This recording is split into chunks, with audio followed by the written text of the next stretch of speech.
ನಮಸ್ಕಾರ ವೀಕ್ಷಕರೇ. ಈ ವಿಡಿಯೋದಲ್ಲಿ ನಾನು 3 ಜಬರ್ದಸ್ತ್ ಸ್ಟಾಕ್ಸ್, 3 ಸೂಪರ್ ಡೂಪರ್ ಸ್ಟಾಕ್ಸ್ ಅಂತಲೇ ನೀವು ಹೇಳ್ಬೋದು. ಸೊ 3 ಒಳ್ಳೆ ಸ್ಟಾಕ್ಸ್ನ ನಾನು ಡಿಸ್ಕಸ್ ಮಾಡ್ತೀನಿ. ಅದರಲ್ಲಿ ಮೊದಲನೇದು ನೀವು ನೋಡ್ತಾ ಇದ್ದೀರಾ, ವಾರಿ ಎನರ್ಜೀಸ್. ಸೊ ವಾರಿ ಎನರ್ಜಿ, ಹೌದು, ನೀವು ಕೇಳ್ಕೊಂಡಿದ್ದು ಸರಿ.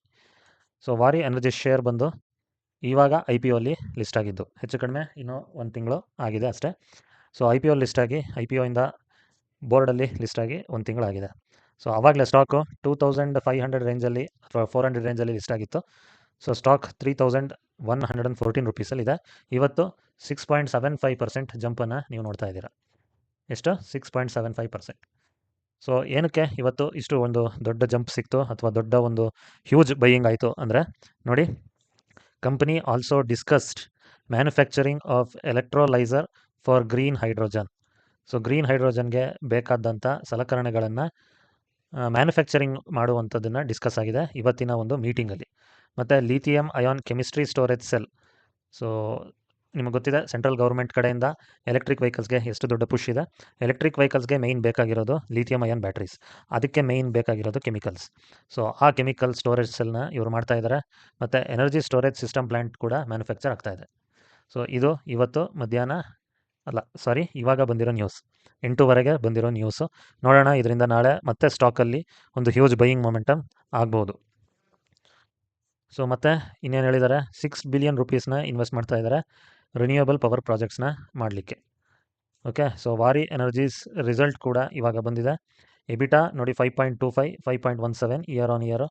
ಎಬಿಟಾ ಮಾರ್ಜಿನ್ ಕೂಡ ನಿಮಗೆ ಇಂಪ್ರೂವಿಂಗ್ ಪೊಸಿಷನಲ್ಲಿ ಕಾಣ್ತಾ ಇದ್ದೀರಾ. ಓಕೆ, ಸೊ ಮೇಯ್ನಾಗಿ ವಾರಿ ಎನರ್ಜೀಸ್ ಏನು ಮಾಡ್ತಾರೆ, ಇವರು ಸೋಲಾರ್ ಸಿಸ್ಟಮ್ ಅಂದರೆ ಏನಿದೆ, ನಿಮ್ಮ ಮನೆ ಮೇಲೆ RCC ಮೇಲೆ ನೀವು ಹಾಕಿಸ್ಕೊಂಡಿರ್ತೀರ ಸೋಲಾರಿಂದ ಬಿಸಿನೀರು ಬರುತ್ತೆ. ಈ ಥರ ಸೋಲಾರ್ ಪ್ಯಾನಲ್ಗಳನ್ನ ಮಾಡುವಂಥ ಕಂಪ್ನಿ. ಒಂದು ಮಾರ್ಕೆಟ್ ಶೇರು ತುಂಬ ಹ್ಯೂಜ್ ಇರುವಂಥ ಕಂಪ್ನಿ. ಇಂಡಿಯಾದಲ್ಲಿ ನಂಬರ್ 1 ಮಾರ್ಕೆಟ್ ಶೇರ್ ಇರೋದು ಇವ್ರದ್ದೇ. ಪ್ಲಸ್ ಇದಕ್ಕೆ ಸೆಂಟ್ರಲ್ ಗೌರ್ಮೆಂಟ್ ಅವರ ಸಾಥಿದೆ ಬೇರೆ ಬೇರೆ ಥರದ ಪ್ರಾಜೆಕ್ಟ್ಸಲ್ಲಿ. ಈಗಾಗಲೇ ನೀವು ಕೇಳಿರ್ಬೋದು, ಪ್ರಧಾನ ಮಂತ್ರಿ ಸೂರ್ಯಘರ್ ಯೋಜನಾ ಅಂತ ಬರ್ತಾ ಇದೆ. ಅದರಲ್ಲೂ ಕೂಡ ಸೋಲಾರು ತುಂಬ ಮಹತ್ವ ವಹಿಸುತ್ತೆ.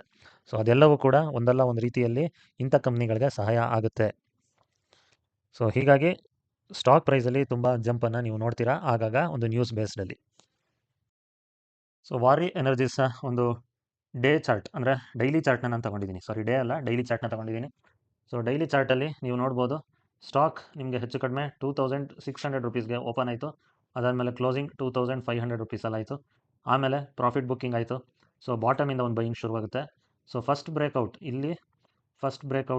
ಸ್ಟಾಕ್ ಪ್ರೈಸ್ಗೆ ಸಿಕ್ತು. ಅದಾದಮೇಲೆ ಒಂದು ಸೂಪರ್ ಡೂಪರ್ ಆಗಿರೋ ಒಂದು ಬುಲ್ ರನ್ ಬಂತು. ಸ್ಟಾಕ್ ನಿಯರ್ಲಿ 3700 ರುಪೀಸ್ ಟಚ್ ಆಯಿತು, ಆಲ್ ಟೈಮ್ ಹೈ. ಆಮೇಲೆ ಇಲ್ಲಿ ಒಂದು ಆಲ್ ಟೈಮ್ ಹೈ ಅಂತ ಒಂದು ಪಾಯಿಂಟ್ ಟಚ್ ಆದಮೇಲೆ ಸ್ಟಾಕ್ ನಿಮಗೆ ಇಷ್ಟು ಡೌನ್ಫಾಲ್ ಆಗಿದೆ ಅಲ್ವಾ. ಸೊ ಈ ಡೌನ್ಫಾಲ್ ಎಷ್ಟು ಅಂದರೆ ನಿಯರ್ಲಿ ಒಂದು 20% ನಿಮಗೆ ಡಿಸ್ಕೌಂಟು ಸ್ಟಾಕ್ ಇಲ್ಲಿ ಕೊಡ್ತು ಅಲ್ವಾ. ಸೊ ಈಗ ನೋಡೋಣ, ಸೊ ಸ್ಟಾಕ್ ಇಲ್ಲಿ ಬಾಟಮ್ ಫಿನಿಶ್ ಆದಮೇಲೆ ಸೊ ಇಲ್ಲಿ ಒಂದು ಇಮಿಡಿಯೇಟ್ ರೆಸಿಸ್ಟೆನ್ಸ್ ಕ್ರಿಯೇಟ್ ಆಯಿತು. ಸೊ ಅದು ಇವತ್ತು ಇಲ್ಲಿ ಬ್ರೇಕ್ಔಟ್ ಸಿಕ್ಕಿದೆ. ಸೊ ಇಮಿಡಿಯೇಟ್ ರೆಸಿಸ್ಟೆನ್ಸ್ ಬ್ರೇಕ್ಔಟ್ ಸಿಕ್ಕಿದೆ. ಮತ್ತು ಪ್ರಾಪರ್ ರೆಸಿಸ್ಟೆನ್ಸ್ ಏನಿತ್ತು ಈ ಲೈನು ಅಂದರೆ 3000 ರೇಂಜಲ್ಲಿ, ಅದಕ್ಕೂ ಕೂಡ ಇವತ್ತು ಬ್ರೇಕ್ಔಟ್ ಸಿಕ್ಕಿದೆ. ಸೊ ಸ್ಟಾಕ್ ಇವಾಗ ಆಲ್ಮೋಸ್ಟ್ ಒಂದು ಫಸ್ಟ್ ಬ್ರೇಕ್ಔಟನ್ನು ಕೊಟ್ಟಿದೆ. ಸೊ ನೀವು ನೋಡ್ಬೋದು ಕೆಳಗಡೆ ವಾಲ್ಯೂಮ್ಸ್. ಸೊ ಇಲ್ಲಿ ವಾಲ್ಯೂಮ್ಸ್ ಡ್ರೈ ಇತ್ತು, ಇವತ್ತು ಒಂದು ವಾಲ್ಯೂಮ್ಸ್ ಆರ್ ಗುಡ್ ಅಲ್ವಾ. ಸೊ ವಾಲ್ಯೂಮ್ಸ್ ಚೆನ್ನಾಗಿದೆ. ಸೊ ಒಂದು ಈ ಪ್ರಾಪರ್ ರೆಸಿಸ್ಟೆನ್ಸ್ ಏನಿತ್ತು ಅದಕ್ಕೆ ಬ್ರೇಕ್ಔಟ್ ಸಿಕ್ಕಿದೆ. ಸೊ ಈ ರೆಸಿಸ್ಟೆನ್ಸ್ಗೆ ಬ್ರೇಕ್ಔಟ್ ಸಿಕ್ಕಿದೆ. ಸೊ ನೋಡೋಣ ಇವಾಗ 8:30ಗೆ ಬಂದಿರೋ ನ್ಯೂಸ್ ಏನಿದೆ ಈ ಸ್ಟಾಕ್ ಮೇಲೆ, ಇದರಿಂದ ನಾಳೆ ಇನ್ನೂ ಬೈಯಿಂಗ್ ಆಗಿ ಸ್ಟಾಕಲ್ಲಿ ಮತ್ತೆ ಒಂದು ಬುಲ್ ರನ್ ಶುರುವಾಗುತ್ತಾ ಅಂತ ನಾಳೆ ನಾವು ಕಾದು ನೋಡಬೇಕು.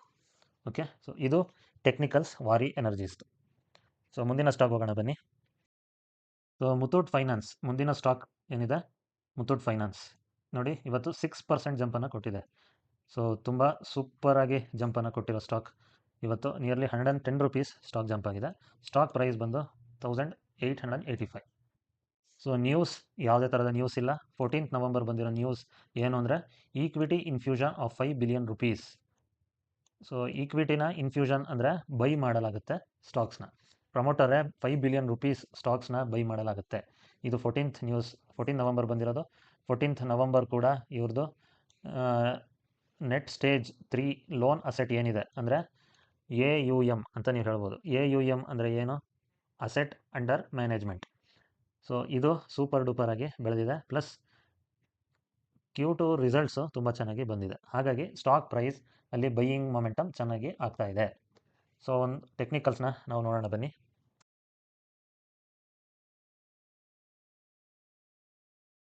ಸೊ ಮುತ್ತೂಟ್ ಫೈನಾನ್ಸ್ನ ಟೆಕ್ನಿಕಲ್ಸ್ ನಿಮ್ಮ ಕಣ್ಮುಂದೆ ಇದೆ.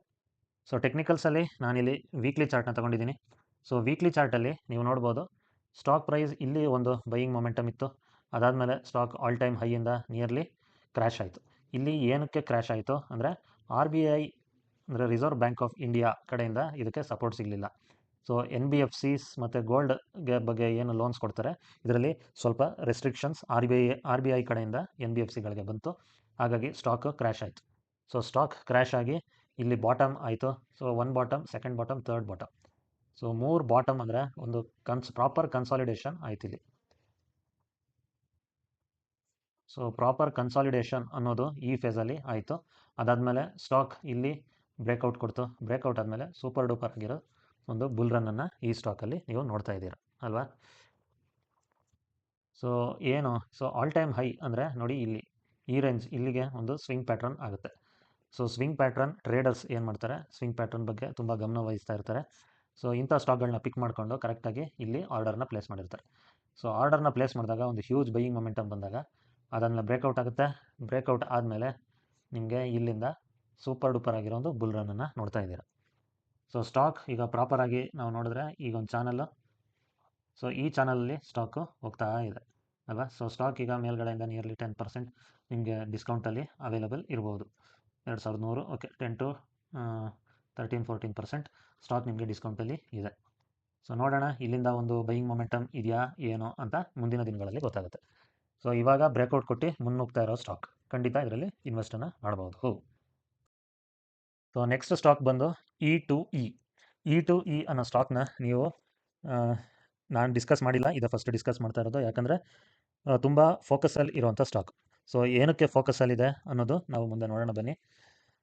ಸೊ ಮೊದಲನೇದಾಗಿ ಇವತ್ತು 5% ಅಪ್ಪರ್ ಸರ್ಕ್ಯೂಟಲ್ಲಿ ಸ್ಟಾಕ್ ಕ್ಲೋಸ್ ಆಗಿದೆ. 220 ರೂಪೀಸ್ ಸ್ಟಾಕು ಅಪ್ಪರ್ ಸರ್ಕ್ಯೂಟಲ್ಲಿ ಕ್ಲೋಸ್ ಆಗಿದೆ. ಸೊ E2E ಎಲೆಕ್ಟ್ರಾನಿಕ್ಸ್ ಇದರದ್ದು ಏನು ಮಾಡ್ತಾರೆ ಇವರು, ಮೋಸ್ಟ್ಲಿ ಅಲ್ಲ, ಇದು ಪೆನ್ನಿ ಕ್ಯಾಪ್ ಕಂಪ್ನಿ. ಇದರದ್ದು ಮಾರ್ಕೆಟ್ ಶೇರ್ ಎಷ್ಟು ಗೊತ್ತಾ?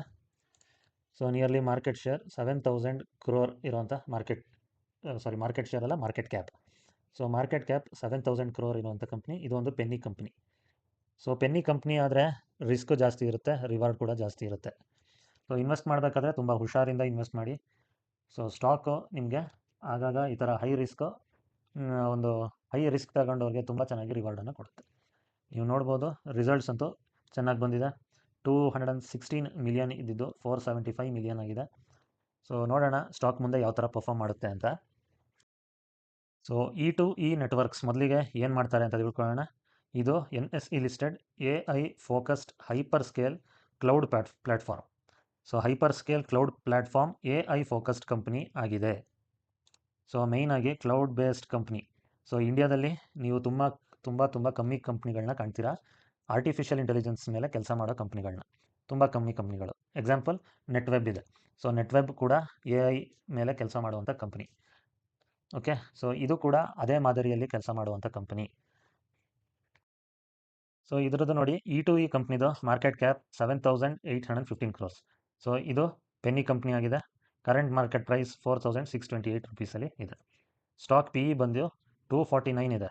ಸೊ ಅಂದರೆ ಇದು ತುಂಬ ಓವರ್ ವ್ಯಾಲ್ಯೂಡ್ ಅಂತ ಒಬ್ಬೊಬ್ರಿಗೆ ಅನಿಸುತ್ತೆ, ಒಬ್ಬೊಬ್ಬರಿಗೆ ಪ್ರೀಮಿಯಂ ಅನಿಸುತ್ತೆ. ನೋಡಿ ಸ್ಟಾಕ್ ಮಾರ್ಕೆಟಲ್ಲಿ ರಿಸಲ್ಟು ಚೆನ್ನಾಗಿ ಬರಲಿಲ್ಲ ಅಂದರೆ ಇದ್ರದ್ದು PE ರೇಷಿಯೋ ಓವರ್ ವ್ಯಾಲ್ಯೂಡ್ ಅನಿಸುತ್ತೆ. ಸೊ ಇವ್ರದ್ದು ಕ್ವಾರ್ಟರ್ಲಿ ರಿಸಲ್ಟ್ಸ್ Q2 ರಿಸಲ್ಟ್ಸ್ ಅಂತ ನಾವೇನು ಕರಿತೀವಿ, Q2, Q3, Q4, ಇದ್ರದ್ದು ರಿಸಲ್ಟ್ಸ್ ಚೆನ್ನಾಗಿ ಬಂದರೆ PE ರೇಷಿಯೋ ಪ್ರೀಮಿಯಂ ಅಂತ ಕಾಣುತ್ತೆ. ಸೊ ಇದು ಅದೇ ಸೇಮ್ ಸಿಚುವೇಶನ್ ಈಗ ಈ ಸ್ಟಾಕಲ್ಲಿ ಕೂಡ ಆಗ್ತಾ ಇದೆ. ಸೊ ಸ್ಟಾಕ್ನ PE ವ್ಯಾಲ್ಯೂ ಬಂದು 249. ಇವಾಗ ಇದು ತುಂಬ ಪ್ರೀಮಿಯಂ ಕಾಣ್ತಾ ಇದೆ. ಯಾಕಂದರೆ ರಿಸಲ್ಟ್ಸಲ್ಲಿ ಯಾವುದೇ ರೀತಿಯಾದ ಗೊಂದಲಗಳಿಲ್ಲ, ರಿಸಲ್ಟ್ಸ್ ಕೆಟ್ಟದಾಗಿ ಬರ್ತಾ ಇಲ್ಲ. ಓಕೆ, ROCE 25 ಇದೆ, ROE 30 ಇದೆ, ಫೇಸ್ ವ್ಯಾಲ್ಯೂ 10 ಇದೆ. ಸೊ ಸ್ಟಾಕ್ನ ಒಂದು ಕಾಂಪೌಂಡ್ ಸೇಲ್ಸ್ ಗ್ರೋತ್ ನೋಡ್ಬೋದು, ಎಲ್ಲ ಡಬಲ್ ಡಿಜಿಟ್ಸಲ್ಲಿ ಇದೆ. 5 ಇಯರ್ಸ್ಗೆ 23% ಇದೆ. ಕಾಂಪೌಂಡ್ ಪ್ರಾಫಿಟ್ ಗ್ರೋತ್ ನೀವು ನೋಡ್ಬೋದು, 3 ಇಯರ್ಸ್ಗೆ ತುಂಬ ಜಬರ್ದಸ್ತ್ ಆಗಿರೋ ಗ್ರೋತ್ ಇದೆ. 5 ಇಯರ್ಸಲ್ಲಿ 70% ಗ್ರೋತ್ ಇದೆ. ಸ್ಟಾಕ್ ಪ್ರೈಸ್ CAGR ಏನಿದೆ ನಿಮಗೆ ಹೈರಾಣಾಗುವಂಥದ್ದಿದೆ. ನಿಯರ್ಲಿ 500ಗೆ 200% CAGR ಇದೆ. 3 ಇಯರ್ಸ್ಗೆ 355%, 1 ಇಯರ್ಗೆ 635%. ಅಂದರೆ ನೀವು 1 ಇಯರ್ ಈ ಸ್ಟಾಕ್ನ ಇಟ್ಕೊಂಡ್ರೆ 7 ಟೈಮ್ಸ್ ಮಾಡುತ್ತೆ. 3 ಇಯರ್ಸ್ ಇಟ್ಕೊಂಡಿದ್ರೆ ಅದು 300 ಅಂದರೆ ಮೂರು ಪಟ್ಟು ಜಾಸ್ತಿ ಆಗ್ತಾ ಇದೆ. 5 ವರ್ಷ ಇಟ್ಕೊಂಡ್ರೆ 2 ಪಟ್ಟು ಜಾಸ್ತಿ ಆಗ್ತಾ ಇದೆ. ಸೊ ಹೌದು, ನೀವು ಅಂದ್ಕೊಂಡಿದ್ದು ನಿಜ. ಸೊ ರಿಸ್ಕು ಜಾಸ್ತಿ ಇದೆ, ರಿವಾರ್ಡು ಜಾಸ್ತಿ ಇದೆ. ನೋಡಿಕೊಂಡು ಇನ್ವೆಸ್ಟ್ ಮಾಡಿ. ಒಂದು ಸತಿ ಟೆಕ್ನಿಕಲ್ಸ್ನ ನೋಡ್ಬಿಡೋಣ. ಸೊ ಈ ಒಂದು ಟೆಕ್ನಿಕಲ್ಸ್ನ ನಾವು ನೋಡೋಣ. ಸೊ ಟೆಕ್ನಿಕಲ್ಸ್ ನಿಮ್ಮ ಕಣ್ಮುಂದೆ ಇದೆ. ಇಲ್ಲಿ ನಾನೊಂದು ಡೈಲಿ ಚಾರ್ಟ್ನ ತೊಗೊಂಡಿದ್ದೀನಿ.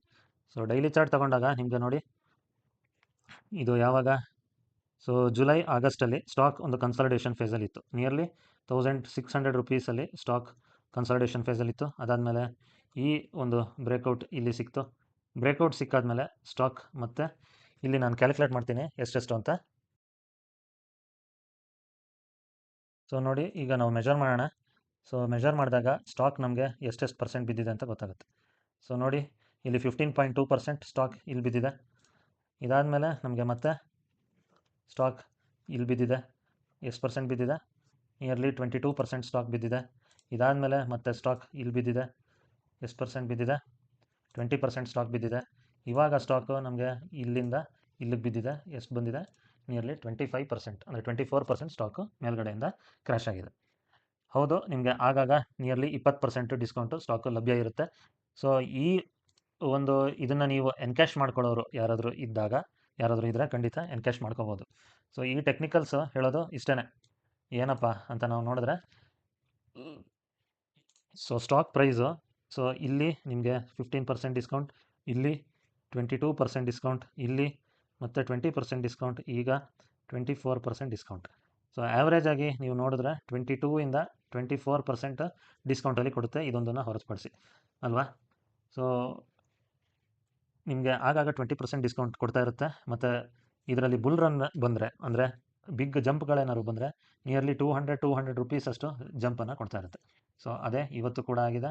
ನೋಡೋಣ ಸ್ಟಾಕ್ ಇಲ್ಲಿಂದ ಮತ್ತೆ ಬೈಯಿಂಗ್ ರೇಂಜಿಗೆ ಹೋಗುತ್ತಾ ಅಥವಾ ಕೆಳಗಡೆ ಬರುತ್ತಾ ಅಂತ ನಾವು ಮುಂದಿನ ದಿನಗಳಲ್ಲಿ ಕಾದು ನೋಡಬೇಕು. ಸೊ ಇಲ್ಲಿ ವಾಲ್ಯೂಮ್ಸ್ ಕೂಡ ನೀವು ನೋಡ್ಬೋದು, ಕೆಳಗಡೆ ವಾಲ್ಯೂಮ್ಸ್ ಕೂಡ ಮತ್ತೆ ಬರಲಿಕ್ಕೆ ಶುರುವಾಗಿದೆ. ಸೊ ನೋಡಿ, ಇಲ್ಲೆಲ್ಲ ಡ್ರೈ ಇತ್ತು, ಡ್ರೈ ಇದ್ದಾಗ ಕ್ರ್ಯಾಶ್ ಇದೆ ಸ್ಟಾಕು ಅಥವಾ ಕನ್ಸಾಲಿಡೇಷನ್ ಫೇಸಲ್ಲಿ ಇದೆ. ಸೊ ಯಾವಾಗ ವಾಲ್ಯೂಮ್ಸ್ ಈ ಥರ ಹ್ಯೂಜ್ ಆಗುತ್ತೆ, ಇಲ್ಲೆಲ್ಲ ಬೈಯಿಂಗ್ ಶುರುವಾಗುತ್ತೆ. ಸೊ ಇವತ್ತು ಕೂಡ ಅದೇ ಆಗಿದೆ. ಇವತ್ತಿನ ಒಂದು ವಾಲ್ಯೂಮ್ಸ್ ತುಂಬ ಹ್ಯೂಜ್ ಆಗಿತ್ತು, ಚೆನ್ನಾಗಿ ಬೈ ಕೂಡ ಆಗಿದೆ. ಸೊ ಇದು ಈ ಸ್ಟಾಕ್ನ ಚಿತ್ರಣ. ಪ್ಲಸ್ ಈ ಸ್ಟಾಕು L&T ಅವರು ಈ ಸ್ಟಾಕ್ನ ತಗೊಂಡಿದ್ದಾರೆ. LTTS ಅನಿಸುತ್ತೆ, ಅಥವಾ L&T ಮೈಂಟ್ರಿ ಅನಿಸುತ್ತೆ. ಸೊ ಈ ಗ್ರೂಪ್ ಅವರು ಈ ಸ್ಟಾಕ್ನ ತಗೊಂಡಿದ್ದಾರೆ, ಈ ಕಂಪ್ನಿನ ತಗೊಂಡಿದ್ದಾರೆ AI ಬೇಸ್ಡ್ ಮೇಲೆ ಕೆಲಸ ಮಾಡಲಿಕ್ಕೆ. ಸೊ ಕೆಲವು ಕಂಪ್ನಿಗಳಿರೋದು AI ಜೊತೆ ಕೆಲಸ ಮಾಡೋಕ್ಕೆ. ಸೊ ಅದರಲ್ಲಿ ಕೋಫೋರ್ಜ್ ಆಗಿರ್ಬೋದು, ಪರ್ಸಿಸ್ಟೆನ್ಸ್ ಆಗಿರ್ಬೋದು, ನೆಟ್ವೆಬ್ ಆಗಿರ್ಬೋದು.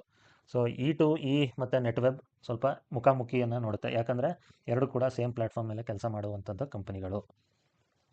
ಸೊ ಇವರು NVIDIA ಜೊತೆ ಕೈ ಜೋಡಿಸಿದ್ದಾರೆ, ಅವರು NVIDIA ಜೊತೆ ಕೈ ಜೋಡಿಸಿದ್ದಾರೆ. ನೋಡೋಣ.